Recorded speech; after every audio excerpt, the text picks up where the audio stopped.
Okay, mom and dads, this is lesson 4, and this is where we jump headfirst off the cliff into the deep end of the pool. We're going to talk about 12 threats that absolutely are reshaping both identity and behavior in children. This is not Rick's opinion. This is a very studied topic from many, many sources. So we're going to start with number 1, social media threats. There are plenty here. Okay. We talked in the last lesson, algorithmic identity and confusion.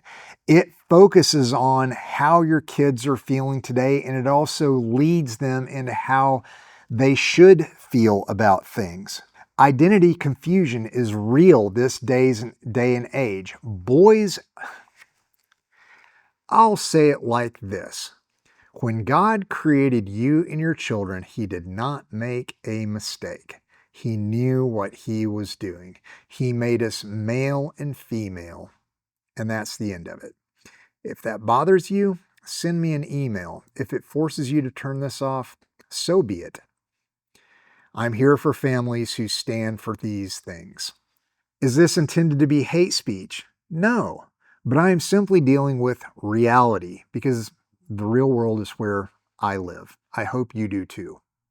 And the algorithm is absolutely pushing confusion. Gender ideology, gender confusion, gender dysphoria are all major things that different algorithms and other things push very overtly this day and age. This is absolutely something to know and wrap your head around.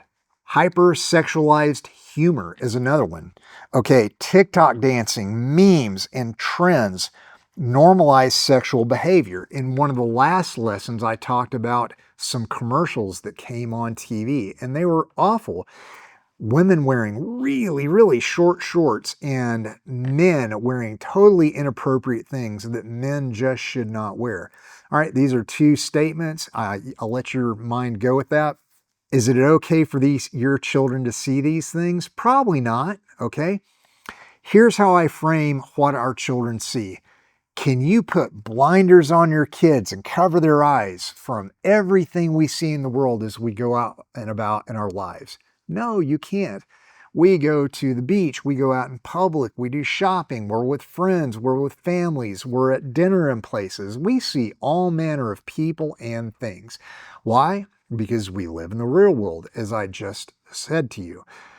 But what is not appropriate is the making fun of these things, the normalizing these things that social media absolutely pushes, okay? This is giving you, again, moms and dads, the awareness and the permission to have these engagements and conversations with your children about what is good, true, and beautiful, and about what is not. Another big one is viral rebellion. Kids follow creators that absolutely glorify disrespect, lawlessness, chaos, backtalking, insulting to parents, insulting to other kids, insulting elders. And we look at our culture and we wonder what in the world's happened. Well, it's very clear what's happened. We've edified these things that should not be edified, right? Calling something bad good. There seems to be a Bible verse about that somewhere. This is not good. This is, again, an opportunity for us to clarify things, to get very involved. It's the reason that you're going to start having your children watch all these things with you so that you can lead them in what is good and true and beautiful and what is not. Another major thing is the desensitizing to bad things. Let's call it what it is. Desensitization to sin, desensitization to violence, desensitization to sexual activity and provocative things. The more and more and more someone is used to seeing certain things, the less and less they are to the shock of certain things, okay? Violence is a big one. We live in a violent world. Calling all violence good, calling things, there are TikTok videos and YouTube videos of kids I don't know if you remember, but there was the knockout game a few years ago, and there were groups of teens walking around, and there's always somebody recording, and they would walk up to men and women, and usually old people. They would literally knock them out, laugh about it, and run off on the street. These videos went viral because they were pushed as being funny and entertaining. There is nothing funny and entertaining about that. This is a single slice of the pie, a picture of what is out there that is common and shows up in front of your children from time to time. Violence does exist in the world. We talk about these things on my podcast and the news. Everything shows violence incessantly. It must be put in its right place. Am I a pacifist? A little bit. Am I capable of violence because of my background and my training? I am. Do I wish to perform violence on anyone? No, I don't. I don't want that for my children, and I don't want that for your children. This is another part of the conversation that we must be very proactive about with our kids. Okay, games are a really weird place. It has so grown up from the old Ataris and PlayStations that I grew up with as a kid, and computer games, because you would stick a cartridge in, you would turn it on, you would play the game, you would turn it off, and that's what happened. Nowadays, all games seem to be connected. There are games constantly where kids can talk to other players. You can talk to somebody in a game from across the world. It's an open platform, more or less. And part of these things offer the ability to chat or even a chat room. Chat rooms are open doors to predators and absolutely toxic peers. Are all children innocent and good? No, no, they're not. There are some heathenous kids out there. And yes, you should put boundaries up and protect your kids from them, because they have absolute and direct influence on your children if allowed to. Speaking of predators, predators use avatars. What do I mean by that? A 40-year-old pervert man will go in a chat room and pretend to be an 8-year-old little boy or a 12-year-old little girl or whatever, and they will make up this entire fake persona. Why? Because they want to connect with your kid. They want to talk to them. They want to become friends with them, and they want to influence them. As we've covered before, your kids generally aren't addicted to the platforms or the games or the devices. They are addicted to connection. It's called escape addiction. If things are less ideal in their mind or in their world potentially, they will gladly escape to this wonderful fake online world that does give them in small doses what they think they want. Another thing that is definitely becoming much more normalized in games is the occult. Normalization of the occult happens across tons of platforms. And some parents are out there is like, no way, Rick, you're nuts. That could not happen. These things don't happen. It's a kid's game. Roblox just released an update, and there are groups that are playing Roblox that make demonic symbols and actually act out rituals in game, inviting others in with them. Demonic themes, spells, rituals, conversations, and words actually absolutely do take place and are normalized on these platforms. Back in the artificial intelligence area, AI chatbots and companions are becoming much more the norms on different platforms. AI has developed to the point where it can read words, it can answer questions, it can engage with you on a semi-high level, okay? And it's only going to get better. Lonely kids are finding comfort in these chatbots, and it's normalizing the confusion between the digital world and what is not real and the real world, which is where you live. I've hinted at it before, but AI porn and deep fakes are alive and well and becoming more and more regular on social media platforms, on game platforms. What is allowed on those platforms completely blows my mind. I mean, I can be on Instagram, and the stuff that literally shows up on my regular feed while I'm scrolling is bizarre. I don't know if it's because I'm a man and that's like it's recognizing my face. I have no idea. I'm inferring that because it's my understanding that that's how these algorithms have perpetuated what they do show to people. And why is this important? Because there are tons of men who see those things and they click on them. Okay, kids too. Kids are excited about things that are secret and are not supposed to be seen. And this is where they desperately need you, mom and dad, to step in and protect them and guide the way and tell them what is good and also show them clearly what is not acceptable and not good. Looking at women objectively and making them something that is, you know, a thing, or children or other men. It's objectification. It's horrible and it should not be pursued.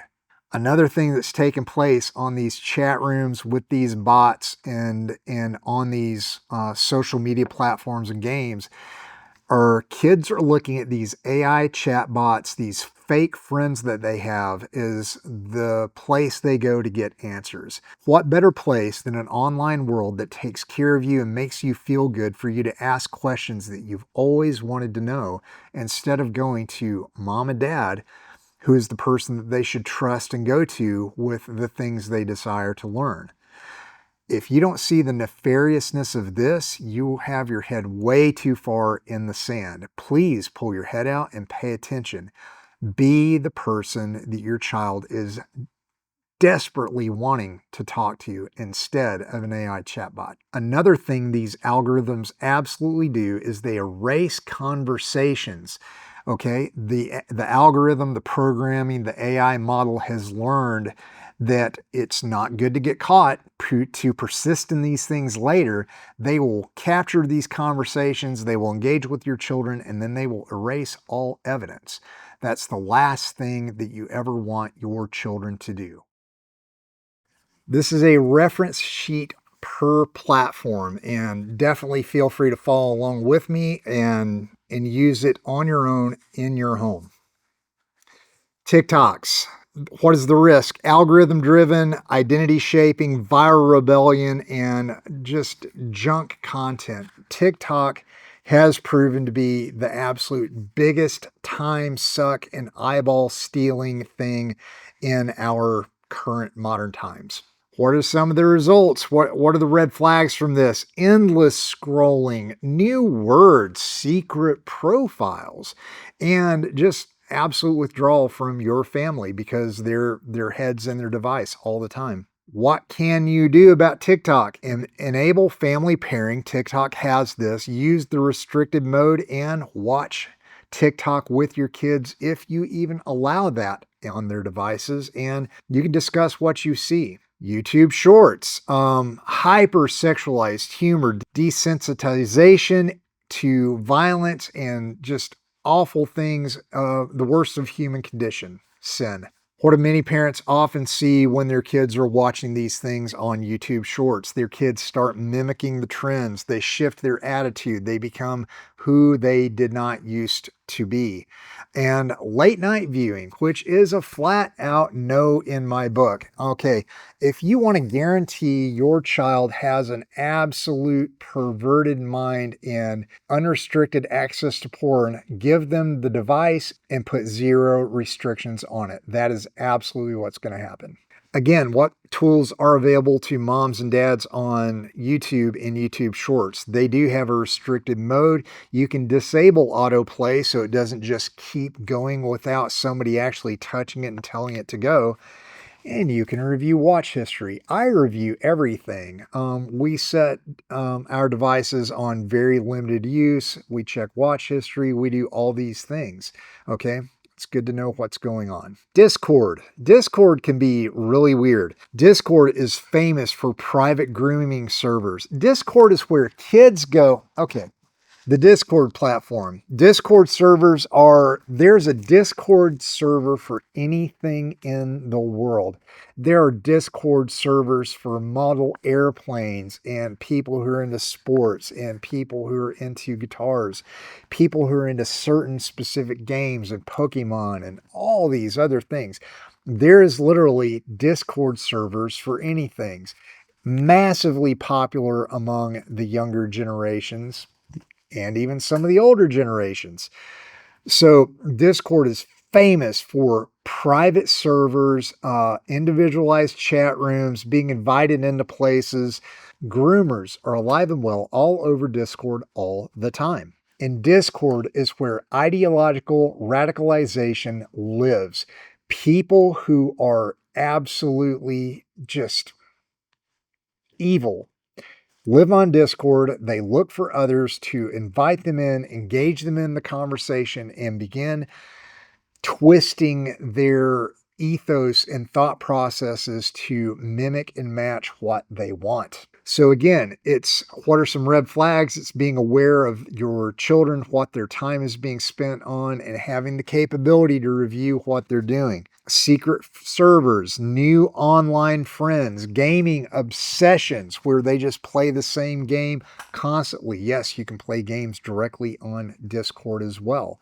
This is in the middle of the course, but here is how to frame all devices. All devices are my devices. Your kids don't own a device. That's your device. If you pay for it, if you went out and got it, if you're the reason they are able to watch it, that is your phone. That's your iPad. That is your computer. That is your whatever. And set the standard up front when you give it to them. And if you have not set that standard, it is time to draw that boundary and reestablish the definition of use. This is mine. I will use it. I will see everything that is on it whenever I want. I let you use it and I can stop usage when I need to. Okay. This again is not to become an overbearing ogre who just takes everything away with no reason. But there are some times where it's completely appropriate to shut something down or take it away until a time is where the young person can earn trust back. And again, be present, be involved in their life. Don't let them have so much time where they're reverting to these devices and things just to fill their time, fill their heart, fill their mind, fill their soul. So what can you do on Discord? You can disable DMs completely, which I would do that every single time. Monitor the servers, remove if not supervised. Just take Discord away. There's no need to be on there unless you're sitting there with them. That's okay, right? Then you can at least see what's going on, see who's saying what. Snapchat. You heard of this one? This was early on a bad one.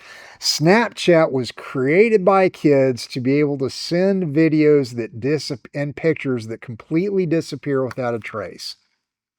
Yeah, that's a good idea. That's appropriate, right? I can see nothing wrong going on there. Sextortion. Have you heard the term sextortion? I will put it up on the screen here and you can pause and read it.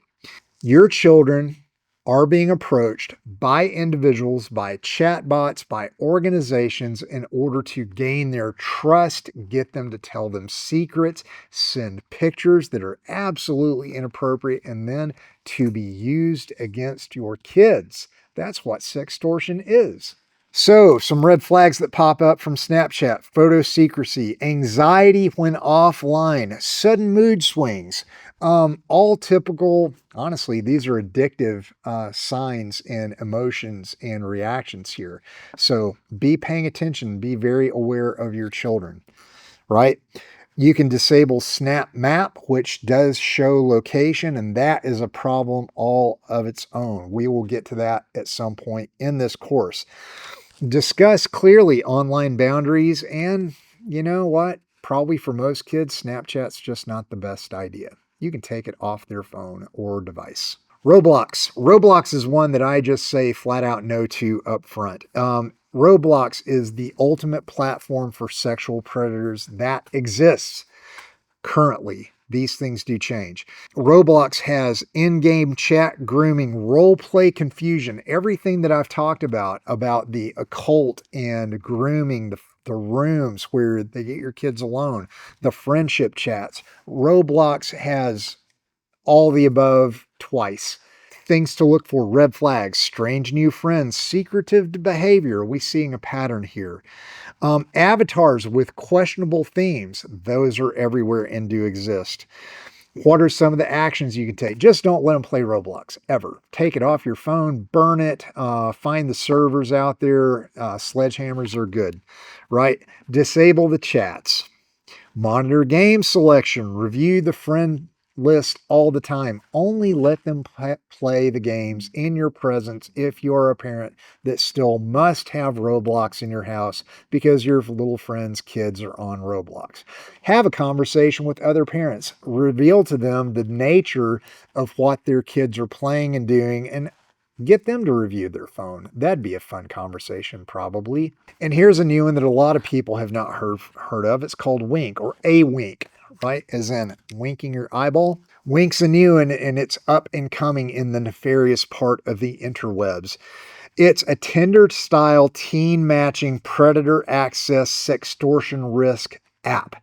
All the above exist on there, and literally the founders call it a Tinder-style teen matching. It was supposed to be created where kids would find friends, and immediately, in less than immediately probably, predators are alive and well, creating fake avatars, reaching out, making friends, and getting kids to send them information and pictures and all the above.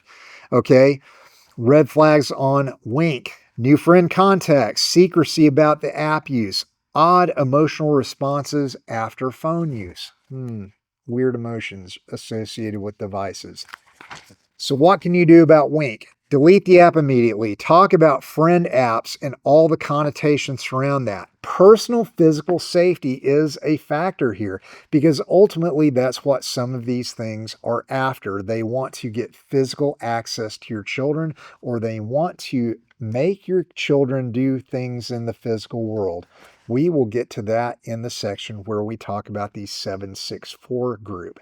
Stand by for that in a later lesson. As always, it's the best time when talking through these things. If these things have raised their ugly heads in your home, reestablish connection with your children, reinstitute the fact that you are the mom and dad and you love your kid, you absolutely want the best for them, and do things to fill their time with you, okay? You and life and all things that are good, all right? All these things are distractions from reality anyway. We want to change course here. Two more. They're called Yubo and Hoop. More videos with teen video chats, unverified identity interactions. These two apps have zero identity checks on who's actually signing up and playing this. Most of these things do anyway. Red flags: infrequent new contacts, app hiding, nighttime use spikes. Again, the same patterns are showing their ugly heads across every single platform here. What can you do? Well, you can delete it. Yes, you can. You can block the store and re-download. And this is another thing. On the iTunes Store and on the App Store for Android, you can block downloads completely. That's another control that you have available to you, and you should absolutely use it. Regularly review all these things that I've talked about on here that I say, my opinion, I think are a no-go. Block them entirely. Keep them from having to be able to download. Make sure all these things are run through where you have to approve any download that happens on a device, no matter what. Coming full circle on the conversation, the devices and even some of the apps are tools. Are they inherently evil? Not necessarily. But are there nefarious things working within them that are evil and that do have you and your children in their target sites? Yes, there are, and yes, they do. Do we want to grab control and reestablish control on all these things in our home and show our children what is right, true, and proper use and behavior? That is our job. We should do these things and take them very, very seriously. Again, you have permission and the absolute right and responsibility to do these things, moms and dads. I am in your corner.